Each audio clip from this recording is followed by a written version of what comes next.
నమస్తే.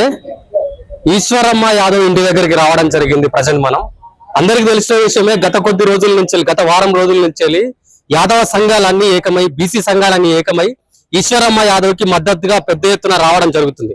సో జరిగిన విషయం ఏమిటంటే, యువజన కాంగ్రెస్ అధ్యక్షుడు జక్కిడి శివచరణ్ రెడ్డి అనే ఒక కాంగ్రెస్ పార్టీ నాయకుడు ఈశ్వరమ్మ యాదవ్ పై చేసిన వ్యాఖ్యలకు గాను ఇటు బీసీ సంఘాలు పెద్ద ఎత్తున మండిపడుతున్న పరిస్థితి.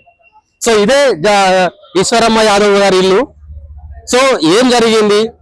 ఒక ఫ్లెక్సీ వివాదం, ఒక చిన్న ఫ్లెక్సీ వివాదం కాస్త ఇప్పుడు చినికి గాలివాయినట్టు పెద్ద ఎత్తున రచ్చగా చేస్తున్న పరిస్థితి కనిపిస్తుంది. సో ఈ ఈశ్వరమ్మ యాదవ్ గారికి మొన్న రీసెంట్ గా ప్రభుత్వం ఈ యాదాద్రి బోస్ట్ ట్రస్ట్ మెంబర్ గా నియమించడం జరిగింది. అయితే దానికి సంబంధించి ఒక ఫ్లెక్స్ ఏర్పాటు చేయడం జరిగింది. సో ఈ ఫ్లెక్స్ లో ఇక్కడ ఈ స్థానికంగా ఎల్బీ నగర్ కు చెందిన ప్రభాకర్ రెడ్డి మరియు జక్కిడి శివచరణ్ రెడ్డి ఫోటో లేదని చెప్పేసి ఈ ఈశ్వరమ్మ యాదవ్ గారి మనుమడికి ఫోన్ చేసి ఇష్టానుసారంగా ఈ జక్కిడి శివచరణ్ రెడ్డి మాట్లాడిన పరిస్థితులు నిజంగా మాటలు మనం నోటితో చెప్పలేము. అటువంటి దారుణమైన మాటలు మాట్లాడడం జరిగింది. సో దానికి గాను ఇటు యాదవ సంఘాలు ఇటు బీసీ సంఘాలు పెద్ద ఎత్తున మండిపడుతున్నాయి. 100% మేము ఈ ఈశ్వరమ్మ యాదవ్ కి మద్దతుగా నిలుస్తామని చెప్పేసి మాట్లాడుతున్న పరిస్థితి అనిపిస్తుంది. మాట్లాడదాం ఒకసారి ఈశ్వరమ్మ యాదవ్ దగ్గరికి వెళ్ళి అసలు ఏం జరిగింది, ఈ శివచరణ్ రెడ్డి ఇటువంటి వ్యాఖ్యలు ఎందుకు చేశాడనే అంశం మీద తెలుసుకునే ప్రయత్నం చేద్దాం. అన్న, ఏం చెప్తారు ఈశ్వరమ్మ యాదవ్ పై చేసిన అనుచిత వ్యాఖ్యల పట్ల ఏం చెప్పదలుచుకున్నారు? నా పేరు వాసుకే యాదవ్. నేను బీసీ ప్రజాపంట్ రాష్ట్ర అధ్యక్షుడిని, ఎదు నిర్మాణ వేదిక రాష్ట్ర అధ్యక్షుడిని. ఒక 82 సంవత్సరాల మహిళను, సుదీర్ఘ రాజకీయ అనుభవం కలిగిన పోచబోయిన ఈశ్వరమ్మ యాదవ్ గారిని తన రాజకీయ పోరాటాన్ని పట్టుకుని గుర్తించి కాంగ్రెస్ పార్టీ ఆమెకు యాదాద్రి బోర్డు సభ్యురాలుగా నియమించిన సందర్భంలో అది జీర్ణించుకొని ఆధిపత్య రెడ్డి వర్గం జీర్ణించుకోలేక ఆమెను అనుచిత వ్యాఖ్యలు చేసి ద్వేషించి వాళ్ళ ఘోరంగా అవమానించిన సంఘటనను మేము తీవ్రంగా ఖండిస్తా ఉన్నాం. ఒక్క కాంగ్రెస్ పార్టీ దయదలిసి ఇచ్చిన ఇవాళ యాదాద్రి బోర్డు కమిటీ సభ్యురాలుగా నేను ఇవాళ జీర్ణించుకోలేకపోతే ఇవాళ యావత్ బీసీ ఎస్సీ ఎస్టీ సమాజము ఇలా చూస్తా ఉన్నది. మమ్మల్ని మీరు ఏ విధంగా హింస పెడతా ఉన్నారు, మమ్మల్ని ఏ విధంగా అణచివేస్తా ఉన్నారు, మమ్మల్ని ఏ విధంగా రాజకీయాలకు దూరంగా చేస్తా ఉన్నారు, మా మీద ఎటువంటి కేసులు పెడతా ఉన్నారు అనేది బీసీ సమాజం అందరూ గమనిస్తా ఉన్నారు. ఈ విషయాలను యావత్ బీసీ ఎస్సీ ఎస్టీ సమాజం తీవ్రంగా ఖండిస్తా ఉన్నది. తక్షణమే కాంగ్రెస్ పార్టీ రేవంత్ రెడ్డి స్పందించి Congress party youth president Shivacharan రెడ్డిని పార్టీ నుంచి సస్పెండ్ చేయాలి, పదవి నుంచి తొలగించాలి. బేషరతుగా పోచబోయిన ఈశ్వరమ్మ యాదవ్ గారికి వచ్చి బేషరతుగా ఇలా కాలం మీద పడి క్షమాపణ కోరాలి. ఇది జరగని ఎడల 18వ తారీఖు లోపు ఇది జరగని ఎడల రాష్ట్ర వ్యాప్తంగా, ఉమ్మడి తెలుగు రాష్ట్రాల వ్యాప్తంగా పెద్ద ఎత్తున కార్యాచరణ తీసుకుంటున్నాం. బీసీ ఎస్సీ ఎస్టీ సమాజాన్ని ఒకటి చేస్తున్నాం, ఉద్యమ రూపం తీసుకుంటున్నాం.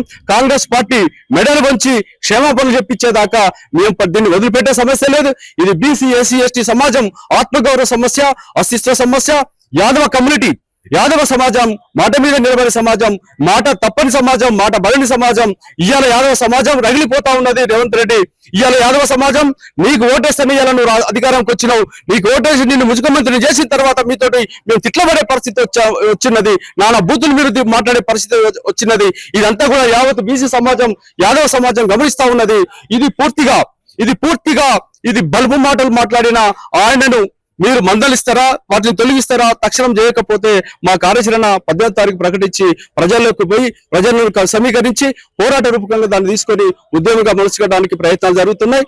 ఆ క్రమంలో అన్ని సంఘాలతో కూడా మేము మాట్లాడతాం. అసలు ఈ జక్క శివచరణ్ రెడ్డి అన్నవాడికి అసలు సిగ్గు, శరం, లజ్జ ఏమైనా ఉందా లేదా?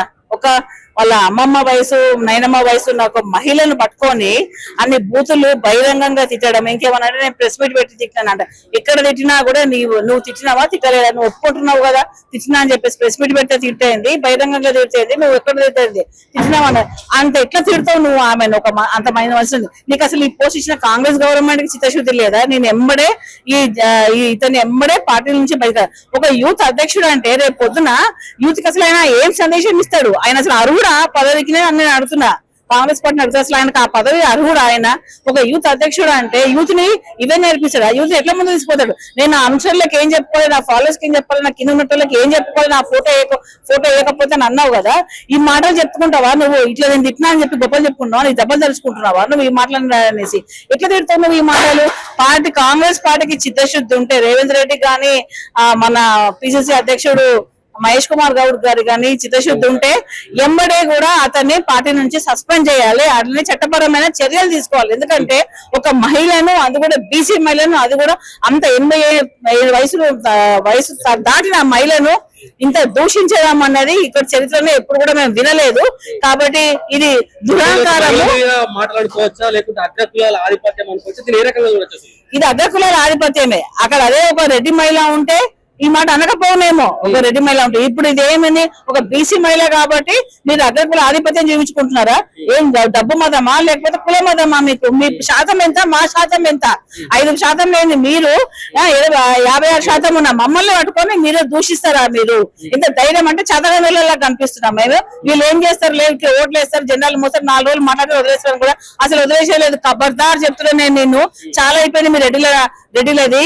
మేము 42% రిజర్వేషన్ కోసం పోట్లాడితే కూడా ఎవరికైనా చెప్పుకోండి. రాహుల్ గాంధీ అంటే కూడా మీకు భయం ఉందా? మళ్ళీ రాహుల్ గాంధీ కానీ రేవంత్ రెడ్డి కానీ అది సిగ్గు ఉండాలి కొంచెం కూడా. ఆయన బహిష్కరించకుండా ఎవరు నన్ను ఏం చేయలేరు, ఎవరైనా పీకలేరు అంటారు కదా. పీకి చూపట్టాలి. సవాల్ మీకు ఇచ్చిండు, మాకు కాదు. సవాల్ మిమ్మల్ని ఇచ్చి మీకు ఇచ్చిండు కాంగ్రెస్ గవర్నమెంట్ మీద ఇచ్చిండు. అనలేదంటే ఇంత గొడవ ఎందుకు అవుతుంది? అనలేదంటే అనలేదని క్షమాపణ చెప్పి కాల్ పెట్టుకున్నాను. ఏం పని? ఈమెకి ఆ చిన్న పిల్లకంతా ఈమెకేమన్నా శత్రుత్వమా? నీకేమన్నా ఆమెకి ఏమైనా పోటీయా? నువ్వు ఆమె వయసు ఎక్కడ, నీ వయసు ఎక్కడ? ఆమెకు నువ్వు పోటీ అని చెప్పేసి ఆమె వాళ్ళు కావాలని సృష్టించి పెట్టిండ్రా? సృష్టించి పెట్టిన సార్ నిరసన తెలియజేసినప్పుడు నువ్వు మాట నిరసన తెలియజేయడానికి అందరు మీ దగ్గర ఇంటి దగ్గరకు వస్తే నువ్వు రాళ్ళతో కట్టతో ఎందుకు కొట్టినావు?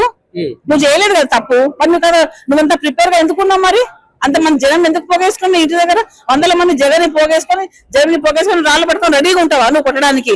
నువ్వు తప్పు చేయనప్పుడు బహిరంగంగా తప్పు చేయలేదని చెప్పను ఉంటుంది. నువ్వు సవాల్కి ముందుకు రా. నువ్వు దాచుకుంటున్నావు ఎందుకు?